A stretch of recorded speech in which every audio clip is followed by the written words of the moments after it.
Hello, Galaxy. I'm Chris Pirillo, streaming live on Twitch right now, but recording this video for posterity, or posterior. Thanks for watching. I appreciate it. I've got a phone number that you can call right now and leave a voicemail, 888-PIRILLO, 888-747-4556. If you've got a question for me, ask it. I may answer it, specifically in a live video, and then potentially bringing that particular answer over to where you happen to be watching it right now. Thank you for calling if you have. And someone has called. Let's go ahead and take a listen. Hey, Chris. This is Andy from the Holo Chronicles Toy and Collectibles podcast. I got two questions for you. First question is, what's your favorite item in your collection? I know it's kind of a tough one, but take your time. Second question is, for your collection, I'm wondering, are you doing most of your purchases online pre-orders, or are you going to the physical stores themselves to get things? Or are you finding that you are adding things to your collection through local like comic stores or secondhand toy shops? As a guy who occasionally makes it up to Tacoma, Seattle, I'd be interested to know where you're shopping at. All right. Hey, thanks, Chris, for taking my call, and may the force be with you. You as well. I love people who are creating content because that's the kind of content that I watch. Believe it or not, like I'm not just always like just creating. I also like experiencing, and I like listening to people who talk about these types of experiences. Toy collecting, something I'm obviously interested in, specifically Star Wars collectibles. I'm interested in a great many things, don't get me wrong. But I'm not going to sit here and regale you with all the beers that I've had that have tasted amazing. I mean, I suppose that'd be an interesting video. Not as interesting as this, however. In terms of the Star Wars item, I'm going to have to say, eeny, meeny, miny, mo. It would probably be my first Star Wars figure. This should not surprise anybody who's watched me for any degree of time, but it's true, and I think it warrants repeating, because that is priceless. It is certainly not an item that would necessarily grade very high, probably not worth that much on paper, but that's the value of sentiment. It's extreme and irreplaceable. You could take that item and replace it with another one that would look exactly the same, and it would not mean anything to me, as opposed to the first Star Wars figure that I've got, that I ever had, and that I still have, including the accessory, which is kind of shocking. That is the most treasured item in the collection. Definitely not worth the most, but it's worth the most. That's one of the reasons I love collecting, is I make a connection to the greater fandom, and remember just how happy I've been within this particular fandom, and remember what the movies were to me as a kid. Now Star Wars is everywhere. It's in everything. It's like the Force. It penetrates us. It binds us. That's the Force. So in many ways, I feel that what Star Wars might be for me doesn't necessarily have to be the same thing that it is for you. It's an interesting thing to say, because there are a lot of people out there who tend to project their choices onto others. And by the way, that's not just within the Star Wars fandom. It's within every fandom. And even if you don't think it's a fandom, trust me, if you're sitting here saying, no, you have to like the thing I like, otherwise I don't like you, how does that work? Like, seriously. I mean, there are people out there who do that with phones. What? You don't use my phone choice? Just stop for a minute and think of how asinine that sounds. That people out there would actually get angry at other people because they didn't decide to use the same things that they decided to use. You understand what I'm saying? Just listen to that again. Like, that's what it sounds like when you're all like, you don't like the same thing I like? How could you like the thing that I don't like? Just realize how selfish that sounds. So for me, the fandom and the way that I enjoy it is specifically through collectibles. There are people in Star Wars fandom who would say, no, that's not how you're supposed to enjoy Star Wars. Just like there are people out there who say, no, that's not how you're supposed to use a phone. No, that's not the phone you're supposed to choose. Because it's not the phone I choose.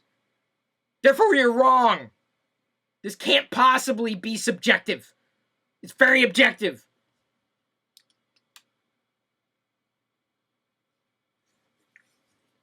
On to your second question. Where do I get the items that I do get? And it's not black and white. If I had a choice, it would all be local. No doubt. I don't mind ordering online. It obviously is somewhat delayed satisfaction, and maybe I don't have a great way of keeping track of pre-orders, and most of what I might order happens to be a pre-order. I tend to only pre-order figures, Black Series, Retro Collection, the Vintage Collection, Galaxy of Adventures. I didn't pre-order any of the Mission Fleet. Those are the current ranges of Star Wars figures right now coming from Hasbro. That may very well change at some point in the future, and this will date me. But it has become increasingly difficult, like beyond challenging, to do toy runs. Because we've lost all our toy stores. We have toy departments within larger stores. I do not live within any proximity of any kind of comic book shop. I could drive to get to one, but their array is not necessarily competitively priced, and I don't expect it to be. So I do the online thing mostly, but I still do toy runs, although on a targeted basis. I find it's easier to find certain store exclusives, even when they're available online. I can't get to them because the bots usually get to me first, or get to them first, and then of course they do get to me too. Oh, they really get to me.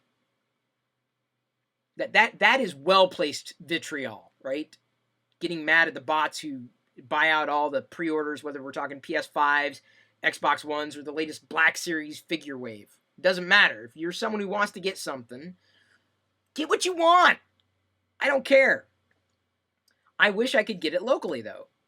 I wish. I enjoy the convenience of the internet. I do. To know that I've got something coming down the pike, theoretically. Because there have been times that I've pre-ordered something online. Exclusives. Not going to name any names. Allmart way. But those pre-orders sometimes have been canceled or shifted. And then I have to like rejigger everything and then figure, how am I going to get this? How am I going to get it? Exclusives drive me nuts. So I collect online.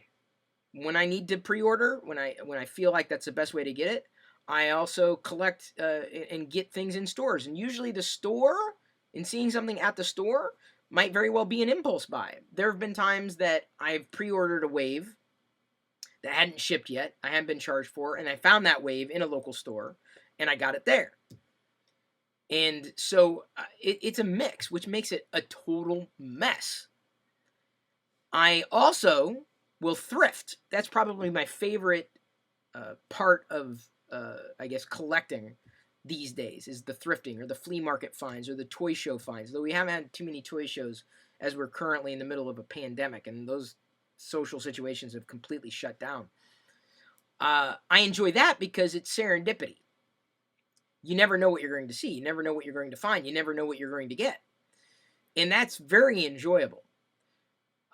Not something you could necessarily count on, but fun. So the fun of a toy run is a mix between online, local, and, let me clarify it, local modern, anything that's currently in inventory, and then like local serendipity.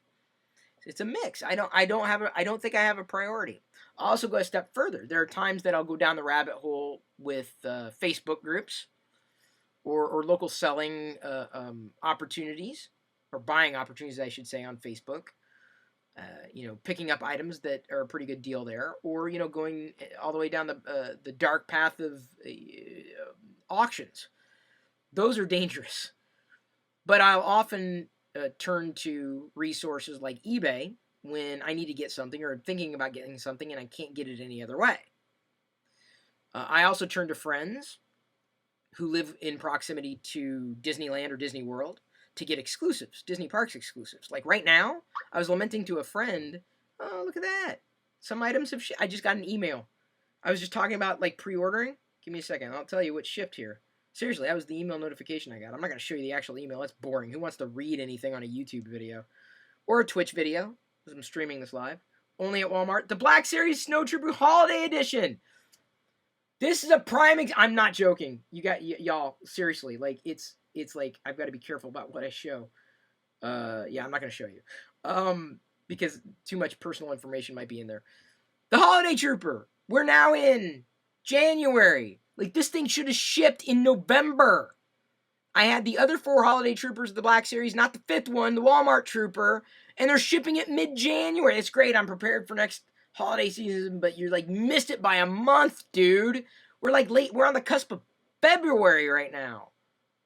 That would have been a situation that I would have loved to walk into the store, but the problem is the distribution is so poor. Even if I went into the store, there's a greater chance that the clerks don't know what's going on. Like, I can't get the thing that I'm trying to get. These store exclusives. That's just, I can't, what am I supposed to do? So I pre-ordered it. I'm glad it's shipping. Late. Assuming it doesn't get canceled and they rescind it in the last minute. So there's an example where I have to get something online because I know I can't get it locally. Okay, so I will often go and look for things that I can't otherwise get. Or wouldn't necessarily find thrifting, or maybe I find a lower condition item thrifting thinking, oh, maybe there's a better version online for cheaper, and then I find it, and then I buy it. So I backfill a lot of my Star Wars collection on eBay. Not for the modern items, necessarily. I'm not willing to really negotiate on that, but specifically ones that are definitely out of cycle. I'll also take advantage of hauls sometimes. There's some person right now that's selling a massive Episode 1 haul. Pretty cool stuff. I'm not sure if we could use all of it, but, like, okay, it's a decent price. Not the figures, though. I'm good with the Episode 1 figures. I'm full up. But when there are good figure hauls for a good price, and I'm the first to see it, yeah, sometimes I will jump on those. Mostly modern, not so much vintage anymore. I've kind of filled my vintage collection. I don't need too many more. I'll never pass up a vintage figure while thrifting, and you'll never see a vintage figure in a modern retailer. So it just depends on what I want. It's not a black and white answer, fortunately or unfortunately. But I'm very happy that I've got all those options as opposed to only having one. You know, in the days before the internet existed, we didn't have the online option, the auction option. We only could rely on our locality. We couldn't rely on connecting with people who are able to find things in other cities, like Tulsa Scott, who is currently here watching this video as it's being streamed live on Twitch. He's like living in an area that has so many things that I can't get because I don't live in that area. Like, he's been able to pick up a few store exclusives, and he also lives near a vintage toy mall, I think is what they call it. Which is amazing. I love going to places like those because you see things for really good prices that you really want, and you get them. Sometimes you could even negotiate a price. Gonna trim the fat now, wrap it up. Hopefully I answered the question to your satisfaction. If you've got a burning question, first of all, put it out, okay? Seriously, don't send a burning question to anybody. That's not cool, okay? Just like spray it down with the spray thingy, water, unless, of course, it's the kind of burning question that actually, gets bigger when you throw water on it. If you want to ask a question. If you don't like the things that I'm doing or the things that I'm talking about, you have a choice. You can call, and I may answer the... What? That wasn't a voicemail, by the way. But if you want to leave a voicemail, call me, 888-PIRILLO, 888-747-4556. What is on your mind that I might be able to respond to? All you got to do is ask. I love you. I appreciate you. And at this point, I'm going to leave you to your own devices, and may the force be with you always.